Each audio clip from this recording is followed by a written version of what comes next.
जन्म जयंती का अवसर आया है, सूर्य उदित होकर नभ पर छाया है।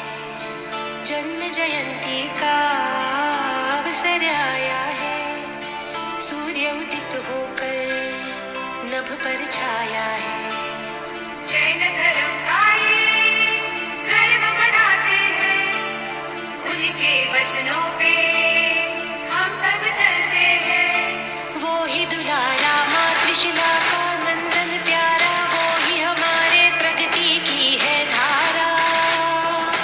जय महावीरा, जय महावीरा, जिन शासन का उजला तारा। जय महावीरा, जय महावीरा, जिन शासन का उजला तारा।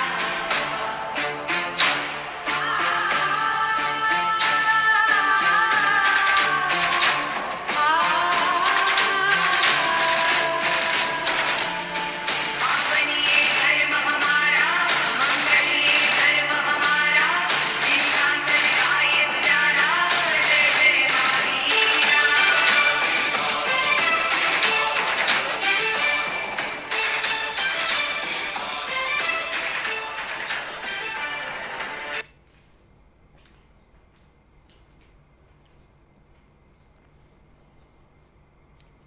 पंच परमेष्ठी भगवंतों को भावपूर्वक वंदन।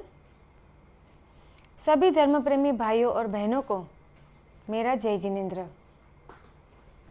आज पर्वाधिराज पर्युषण पर्व का 5वां दिन, और इस 5वें दिन हम सब परमात्मा महावीर के जन्म कल्याणक को अत्यंत ही उत्साह से और धाम धूम से मनाते हैं।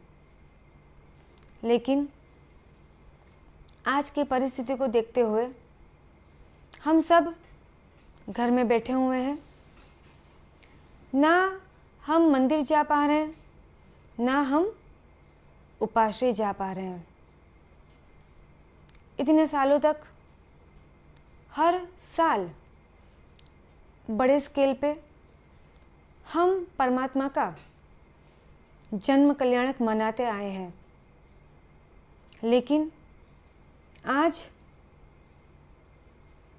जो परिस्थिति है उस परिस्थिति में कहीं ना कहीं हमारे मन में इस बात को लेकर दुख है, पीड़ा है, कहीं ना कहीं रंज भी है और अफसोस भी है कि आज हम उतने बड़े स्केल पर परमात्मा के जन्म कल्याणक को नहीं मना पा रहे हैं।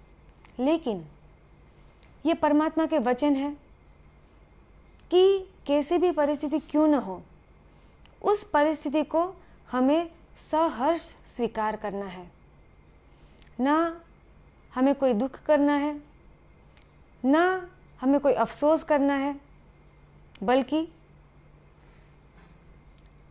छोटे स्केल में भी हम अत्यंत उत्साह से और अत्यंत भावपूर्वक आज हम सब मिलकर परमात्मा के जन्म को मनाएंगे, अत्यंत भावपूर्वक मनाएंगे और अत्यंत उत्साह के साथ मनाएंगे। छोटे स्केल पर जो कुछ तैयारियां हमसे हो सकती थी आज हमने की है, और आज हम स्वप्न दर्शन भी करेंगे, पारना भी झुलाएंगे और अत्यंत हर्षोल्लास के साथ परमात्मा की जन्म कल्याणक को मनाएंगे। आज के दिन समस्त जैन समाज में कल्पसूत्र का वांचन होता है। कल्पसूत्र की रचना भद्रबाहु स्वामी ने की थी। कल्पसूत्र, वास्तव में कल्पसूत्र का नाम क्या है?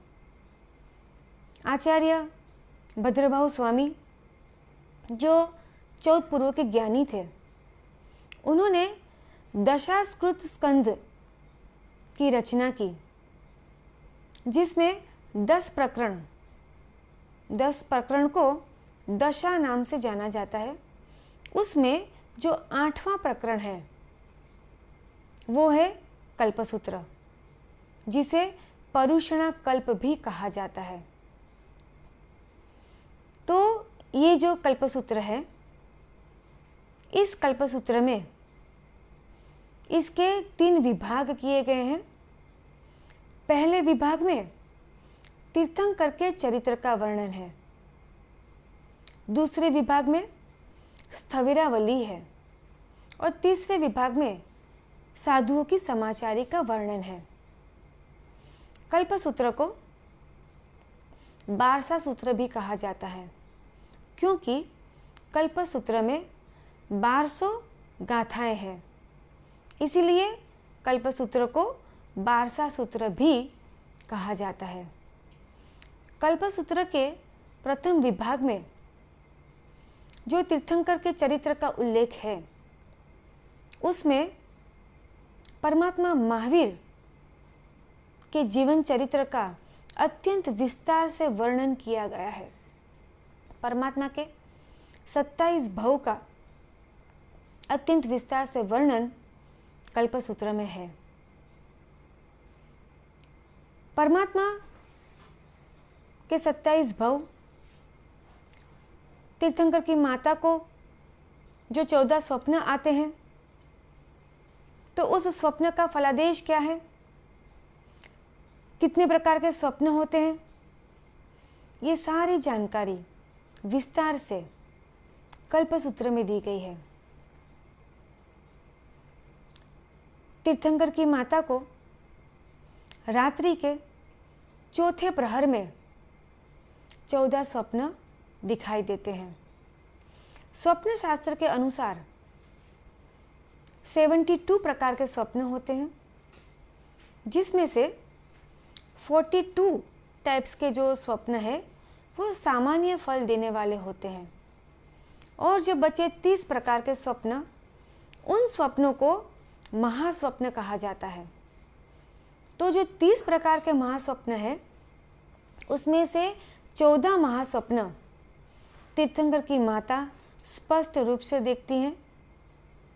चक्रवर्ती की माता भी 14 स्वप्न देखती है, लेकिन वो 14 स्वप्न अस्पष्ट रूप से उनको दिखाई देते हैं। वासुदेव की माता को 7 महास्वप्न आते हैं और बलदेव की माता को 4 महास्वप्न आते हैं।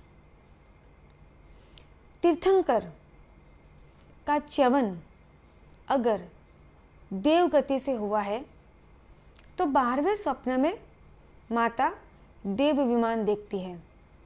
अगर तीर्थंकर का च्यवन नरक गति से हुआ है, तो उनकी माता 12वें स्वप्न में भवन को देखती है। परमात्मा महावीर का च्यवन कहाँ से हुआ? देवलोक से हुआ। 10वें देवलोक से उनका च्यवन हुआ, इसीलिए त्रिशला माता ने 12वें स्वप्न में देव विमान देखा। क्षणिक राजा अभी नरक गति में है, उन्होंने तीर्थंकर नामकर्म बांधा है। जब आने वाली 24वीं में वे तीर्थंकर बनेंगे, तो उनकी माता 12वें स्वप्न में भवन को देखेगी। तो त्रिशला माता ने रात्रि के चौथे प्रहर में 14 स्वप्न, महास्वप्न स्पष्ट रूप से देखे, और दूसरे दिन जिस प्रकार से, जिस क्रम से उन्होंने स्वप्न देखे थे, उसका वर्णन राजा सिद्धार्थ के पास किया। राजा सिद्धार्थ ने त्रिशला रानी से कहा कि निश्चित रूप से आपकी कुक्षी में एक महापुरुष का अवतरण हुआ है। आप एक ऐसे पुत्र को जन्म देगी। वो पुत्र आपका कैसा होगा?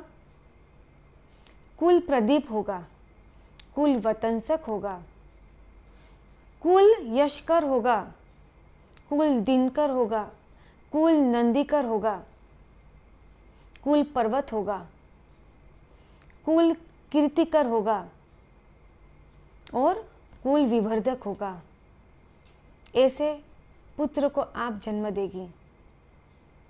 फिर सिद्धार्थ राजा ने स्वप्न पाठकों को बुलाया। स्वप्न पाठकों को उनका सत्कार किया, उनका सम्मान किया। स्वप्न पाठकों ने आसन ग्रहण किया और उन स्वप्न पाठकों ने आगम के आधार पर और स्वप्न शास्त्र के आधार पर जो 14 स्वप्न त्रिशला माता ने देखे थे उनका क्या फल है, ये एक के बाद एक बताना शुरू किया। तो आज हम स्वप्न दर्शन करेंगे और स्वप्न दर्शन करते करते एक एक स्वप्न का क्या फल है, एक एक स्वप्न के पीछे क्या अर्थ है, इसे हम जानेंगे। तो सबसे पहला स्वप्न जो त्रिशला माता ने देखा वो था हाथी। आप देख सकते हैं यहाँ पे प्रथम स्वप्न हाथी। हाथी का अर्थ बताते हुए स्वप्न पाठकों ने कहा, जिस प्रकार त्रिशला माता ने 4 दांत वाले हाथी को अपने स्वप्न में देखा, ठीक उसी प्रकार आपका पुत्र साधु, साध्वी, श्रावक और श्राविका रूप चतुर्विध संघ की स्थापना करेगा। इतना ही नहीं, क्रोध, मान, माया, लोभ, इन 4 कषायों को संपूर्ण रूप से नष्ट करेगा। जिस प्रकार हाथी पराक्रमी होता है, ठीक उसी प्रकार आपका पुत्र भी अत्यंत ही पराक्रमी होगा। तो इस पहले स्वप्न के बाद त्रिशला रानी ने दूसरा स्वप्न देखा और दूसरा जो स्वप्न था वो था वृषभ। हम सब स्वप्न दर्शन करेंगे अत्यंत भावपूर्वक। जिस प्रकार वृषभ खेतर में बीज का वावेतर करता है, ठीक उसी प्रकार आपका पुत्र धर्म बीज का वावेतर करेगा। जिस प्रकार वृषभ कीचड़ में धंसे हुए गाड़ी को निकालता है, ठीक उसी प्रकार आपका पुत्र इस संसार रूपी कीचड़ में, विषय कषाय रूपी कीचड़ में धंसे हुए संसारी प्राणियों को उसमें से बाहर निकलेगा। तो ये दूसरा स्वप्न वृषभ का। इसके बाद स्वप्न पाठक तीसरे स्वप्न का अर्थ बताते हैं और तीसरा स्वप्न हमारे सामने आ रहा है सिंह का। तीसरा स्वप्न जो त्रिशला माता ने देखा वो था सिंह का स्वप्न।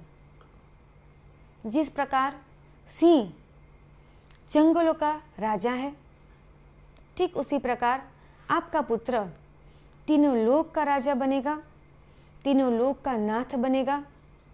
जिस प्रकार सिंह जंगल में निर्भय होकर रहता है, निडर होकर रहता है, सिंह किसी से डरता नहीं है, ठीक उसी प्रकार आपका पुत्र निर्भय होगा, निडर होगा।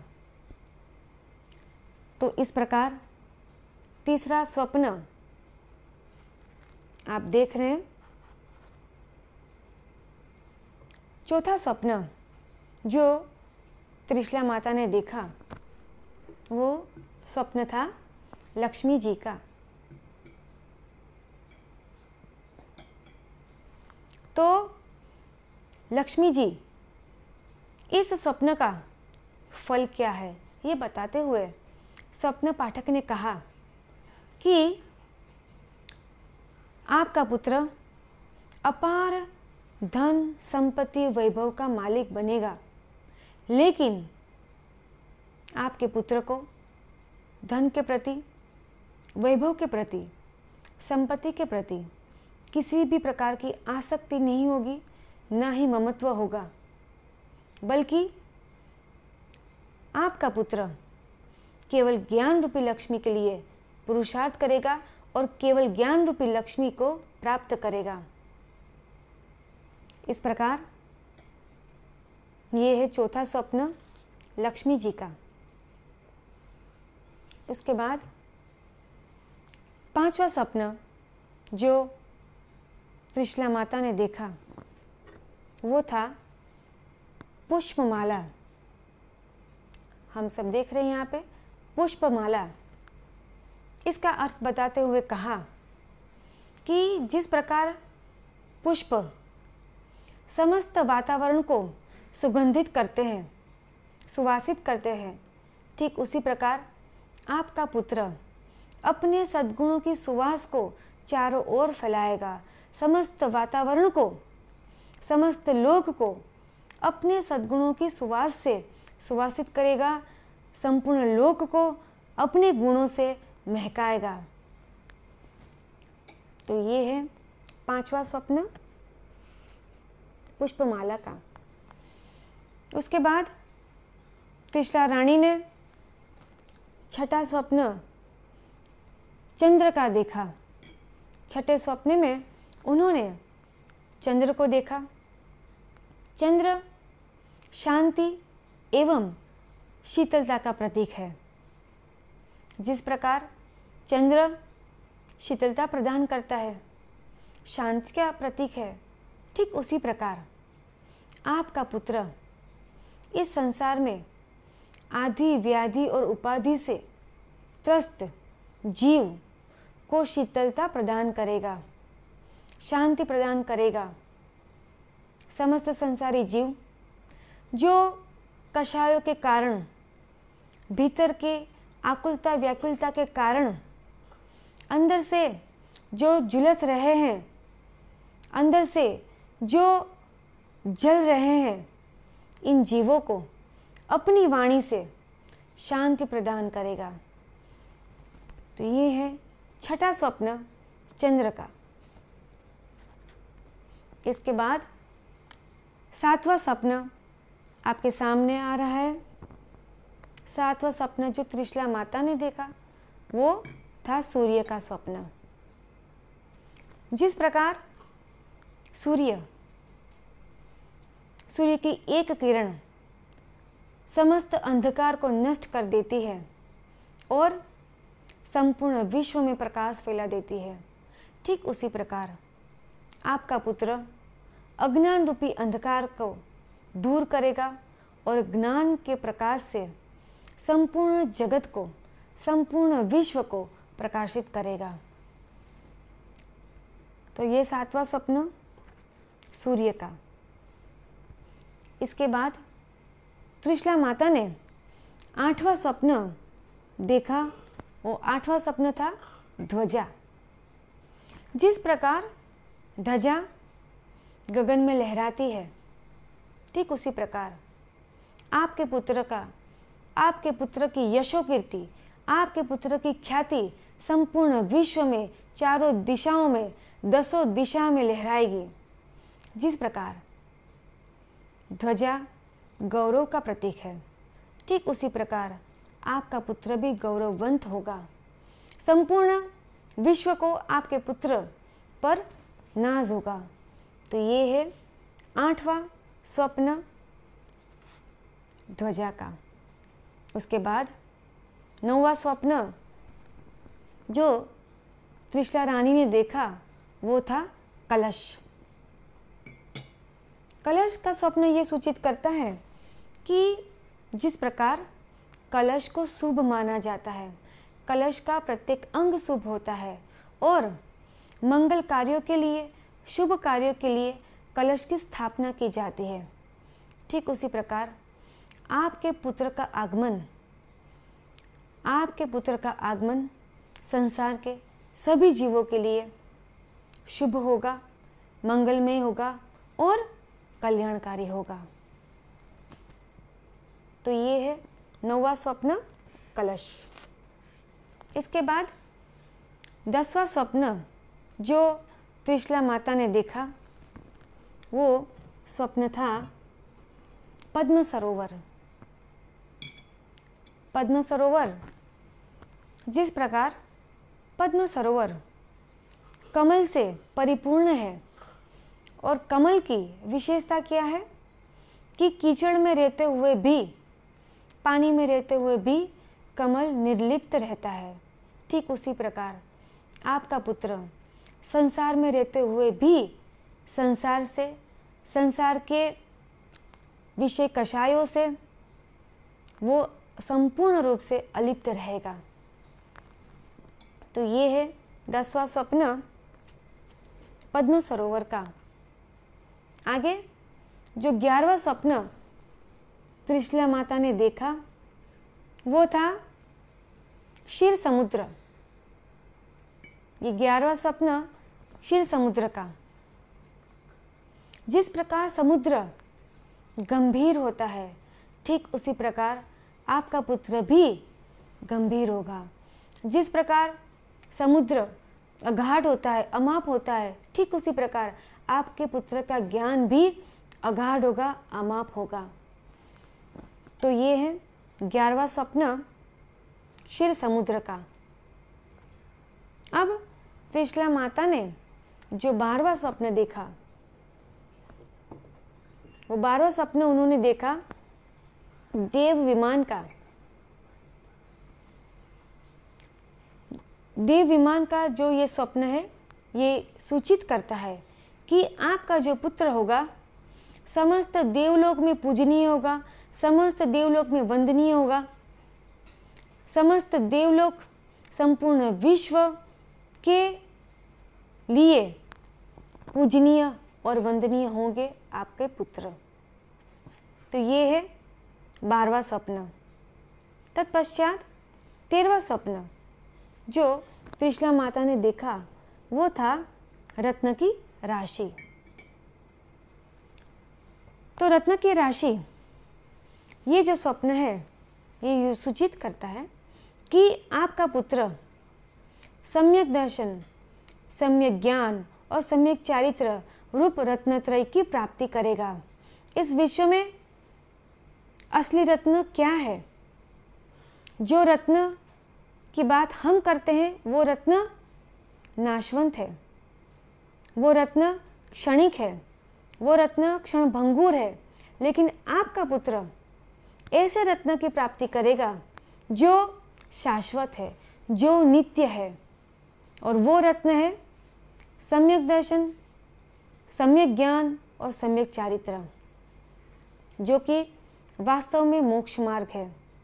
इसलिए तत्वा सूत्र में कहा है सम्यक दर्शन ज्ञान चारित्राणि मोक्ष मार्ग। 13वां स्वप्न रत्न राशि। और त्रिशला माता ने अंत में जो 14वां स्वप्न देखा वो 14वां स्वप्न था निर्धूम अग्नि। निर्धूम अग्नि, अग्नि का स्वप्न हमें ये सूचित करता है कि जिस प्रकार सोना अग्नि में तपकर चमकता है, शुद्धता को प्राप्त करता है, ठीक उसी प्रकार आपका पुत्र अपने शरीर को तप रूपी अग्नि में जलाकर, तपश्चर्या के द्वारा अपने कर्मों को जलाकर राख कर देगा और आत्मा के शुद्ध स्वरूप को प्राप्त करेगा और जगत को भी यही मार्ग दिखाएगा कि किस प्रकार कर्मों को जलाकर राख करना है, कर्मों को जलाकर नष्ट करना है और आत्मा के शुद्ध स्वरूप को प्राप्त करना है। इस प्रकार तीर्थंकर की माता ने 14 स्वप्न के फल को जाना और अत्यंत प्रसन्नता का अनुभव करते हुए त्रिशला माता अपना समस्त समय धर्म आराधना में व्यतीत करती रही। और करते करते परमात्मा के जन्म का समय आया और चैत्र शुद्ध 13 को परमात्मा का जन्म हुआ। तो आज हम सब परमात्मा का पारना झुलाएंगे, सब बधाई के गीत गाएंगे और हम सब एक साथ बोलेंगे, त्रिशलानंदन वीर की जय बोलो महावीर की, त्रिशलानंदन वीर की जय बोलो महावीर की, त्रिशलानंदन वीर की जय बोलो महावीर की।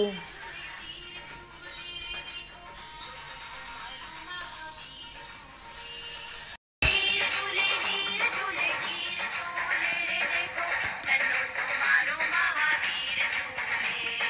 ढोल बाजे ताल बाजे बाजे शहनाई, ढेर सारी खुशियाँ आंगने है आई। झूमन लाग्यो रे देखो सब रुमनेडो झूमन लाग्यो। झूमन लाग्यो रे देखो सब रुमनेडो झूमन लाग्यो। दूर ने बंधाओ सब झूम झूम गाओ, दीवा प्रगटाओ मंगल गीत गवाओ। वीर झूले वीर झूले रे देखो छोटू सुमारू महावीर झूले। वीर झूले वीर झूले रे देखो नन्नो सुमारू महावीर झूले। संपूर्ण क्षत्रिय कुंड में एक आनंद का माहौल छा गया था। परमात्मा के जन्म के समय देवी देवताएं किस प्रकार अपने आनंद की अभिव्यक्ति करते हैं, देवी देवताएं किस प्रकार परमात्मा का अभिषेक करते हैं, किस प्रकार उनके जन्म को मनाते हैं और देवी देवताओं के कार्य इस समय कौन कौन से होते हैं, आज हम इसके विषय में भी जानेंगे। सबसे पहले तो त्रिशला माता, तीर्थंकर की माता का स्तुति का कर्म करने के लिए 56 दिशा कुमारी आती है। जो 56 दिशा कुमारी है वो सारी देवियां हैं। ये जो देवियां हैं ये उसमें पहले 8 जो देवी है उनका कार्य होता है कि जिस कमरे में तीर्थंकर की माता सो रही होती है उस कमरे को स्वच्छ करना, उस कमरे की आसपास की जगह को स्वच्छ करना, ये उनका कार्य है। दूसरे जो 8 प्रकार की दिशा कुमारी देवियां होती हैं उनका कार्य है कि सुगंधित जल और पुष्पों की वृष्टि करना। तीसरे जो 8 प्रकार की दिशा कुमारियाँ जो देवी होती हैं उनका जो कार्य है वो है कि दर्पण लेकर खड़े रहना। तीसरे जो 8 प्रकार की जो दिशा कुमारी देवियां हैं उनका जो काम है वो है हाथ में पंखा धारण करना। उसके बाद जो 8 प्रकार की जो दिशा कुमारी देवियां हैं वो चामर को हाथ में धारण करके वहाँ पे खड़े रहते हैं। और बाद में जो 4 प्रकार की दिशा कुमारी देवी हैं उनका काम है हाथ में दीपक लेकर खड़े रहना। और जो 4 प्रकार की जो देवी हैं दिशा कुमारी देवी उनका जो काम है वो है उनके नाभि नाल का छेदन करना। इस प्रकार तीर्थंकर का जन्म होता है और तीर्थंकर का जैसे ही जन्म होता है शक्रेंद्र जो कि प्रथम देवलोक के इंद्र होते हैं, शक्रेंद्र का आसन कंपायमान होता है। अवधि ज्ञान से वे जानते हैं कि परमात्मा का जन्म हुआ। जैसे ही उन्हें ये जानकारी मिलती है कि परमात्मा का जन्म हुआ, तुरंत शक्रेंद्र शक्र स्तव से परमात्मा की स्तवना करते हैं। तत्पश्चात नैगमेशी देव को आज्ञा करते हैं कि समस्त देवी देवताओं को ये सूचित किया जाए कि परमात्मा का जन्म हुआ है। नैगमेशी देव सुघोषा घंट बजाते हैं और जैसे ही सुघोषा घंट बजता है 32 लाख विमानों में सारे घंट बजने लगते हैं। और तत्पश्चात नैगमेशी देव उद्घोषणा करते हैं कि इस प्रकार तीर्थंकर परमात्मा का जन्म हुआ है और हमें परमात्मा के जन्मोत्सव में जाना है। यहाँ पर परमात्मा का जन्म कल्याणक हुआ और हम सब जानते हैं कि जन्म कल्याणक के समय तीर्थंकर परमात्मा के तो पांचों पांच कल्याणक के समय संसार के समस्त जीवों को क्षण भर के लिए शांता का अनुभव होता है, सुख का अनुभव होता है, इसीलिए तो उनके जन्म को कल्याणक कहा गया। जैसे ही शक्रेंद्र ने शक्रस्तव से परमात्मा को वंदन किया, तत्पश्चात अपने पालक विमान में, जो कि 1,00,000 योजन का विस्तार वाला होता है और 500 योजन ऊंचा, ऐसे विमान में शक्रेंद्र अपने परिवार के साथ, अन्य देवी देवताओं के साथ, जहाँ पर परमात्मा का जन्म हुआ उस स्थान पर वे उपस्थित हो जाते हैं। माता को गाढ़ निंद्रा में सुला देते हैं और माता के पास में तीर्थंकर के समान तीर्थंकर का ही प्रतिबिंब वहाँ पे स्थापित करते हैं और शक्रेंद्र 5 रूप बनाते हैं अपना। जो पहला रूप है, पहला रूप उस बालक को अपने हाथ में ग्रहण करता है। इंद्र का दूसरा रूप छत्र लेकर पीछे खड़ा रहता है। इंद्र का तीसरा और चौथा रूप दाएं और बाएं में चामर लेकर खड़ा रहता है और इंद्र का 5वां रूप आगे में वज्र धारण करते हुए चलता है। इस प्रकार बालक को, परमात्मा को हाथ में ग्रहण करके केवल अंतर्मुहूर्त में शक्रेंद्र मेरु पर्वत के पंडक वन में पहुंच जाते हैं। जैसे ही मेरु पर्वत में वे पहुंचते हैं, अन्य इंद्रों को उनके आसन में कंपन होता है और उन्हें ये जानकारी प्राप्त होती है कि परमात्मा का जन्म हुआ है और वे सभी इंद्र, बाकी के जो 63 इंद्र है, क्योंकि इंद्र कितने हैं 64, तो 64 में से एक इंद्र शक्रेंद्र ने तो परमात्मा को ग्रहण किया हुआ है और बाकी के जो 63 इंद्र हैं वो अपने देवी देवता आदि परिवार के साथ मेरु पर्वत पर परमात्मा के जन्म को मनाने के लिए उपस्थित हो जाते हैं। और पंडक वन में जो अभिषेक शिला है, उस अभिषेक शिला में सिंहासन ऊपर इंद्र परमात्मा के साथ विराजमान होते हैं और कितने कलशों से परमात्मा का अभिषेक किया जाता है। तो अलग अलग प्रकार के कलश, सुवर्ण का कलश, रजत का कलश, रत्न का कलश, सुवर्ण और रजत मिक्स कलश, फिर रत्न और रजत मिक्स कलश, इस प्रकार अलग अलग प्रकार के कलश और प्रत्येक कलश कितने 1008 और इस प्रकार टोटल कलश कितने 8064 कलश। और उन कलशों में पद्म सरोवर का पानी, क्षीर समुद्र का पानी, गंगा का पानी, इस प्रकार कई पानी उस कलश में भरे हुए होते हैं और उन कलश के जल से परमात्मा का अभिषेक किया जाता है। अभिषेक करने के बाद परमात्मा को इंद्र माता के पास छोड़ देते हैं। वंदन करके इंद्र परिवार सहित 8वें नंदीश्वर द्वीप में जाते हैं। वहाँ पे अष्टानिका महोत्सव मनाते हैं।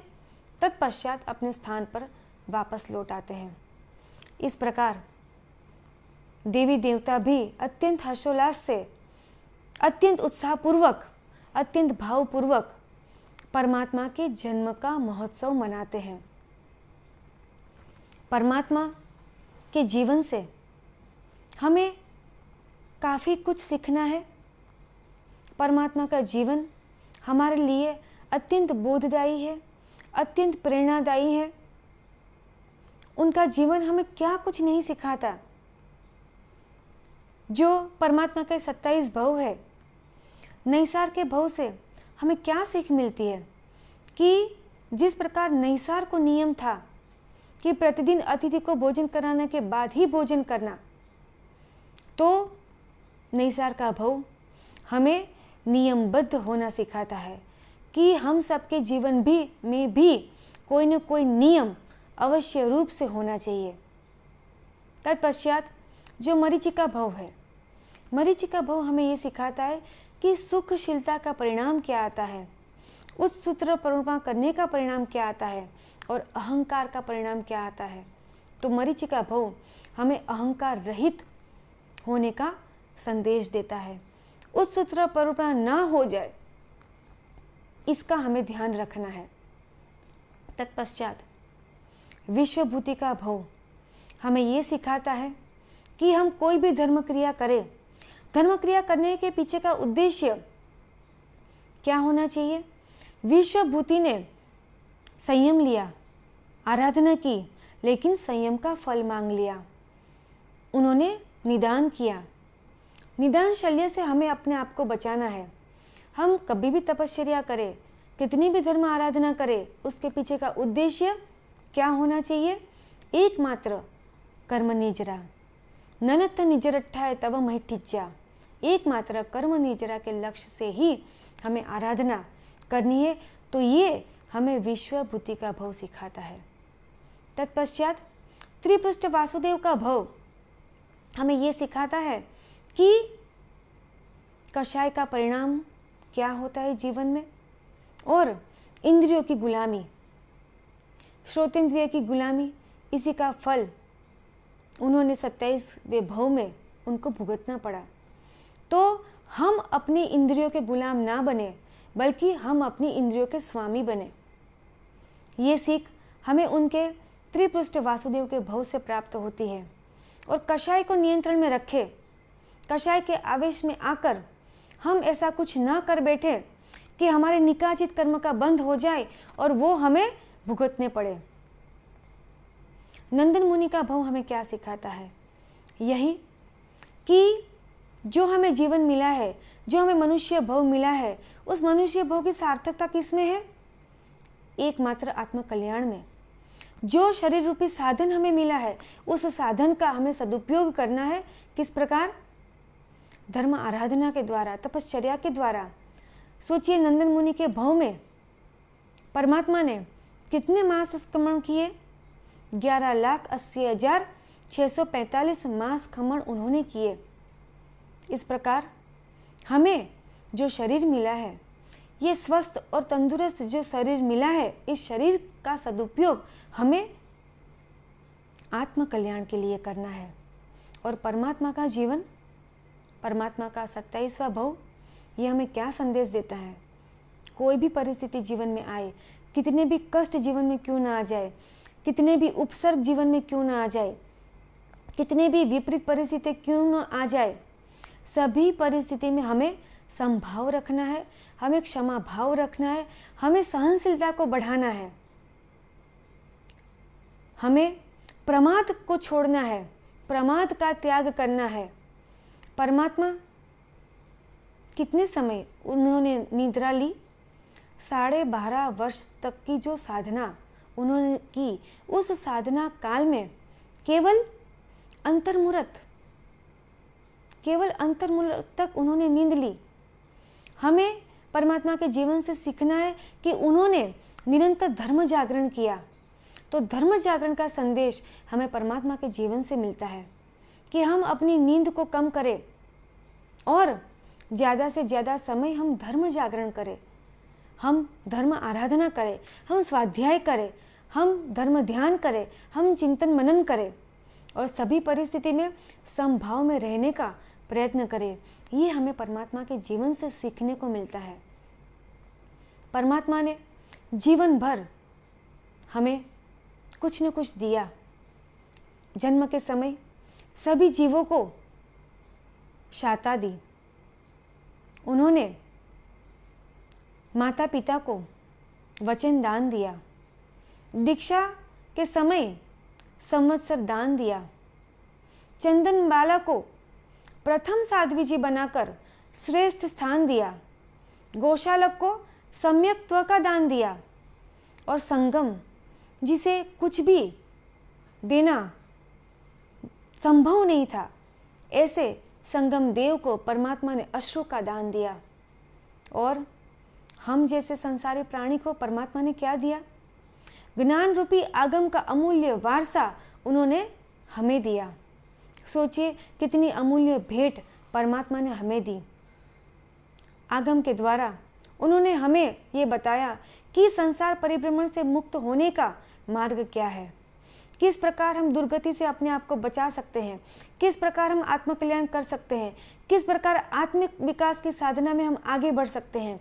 ये सारा मार्ग, ये सारा रास्ता उन्होंने आगम में बताया। परमात्मा ने हमें जीवन भर सिर्फ दिया दिया और दिया। तो आज हमारा कर्तव्य बनता है कि परमात्मा के जन्म कल्याण के दिन हम परमात्मा को कौन सी भेंट दें।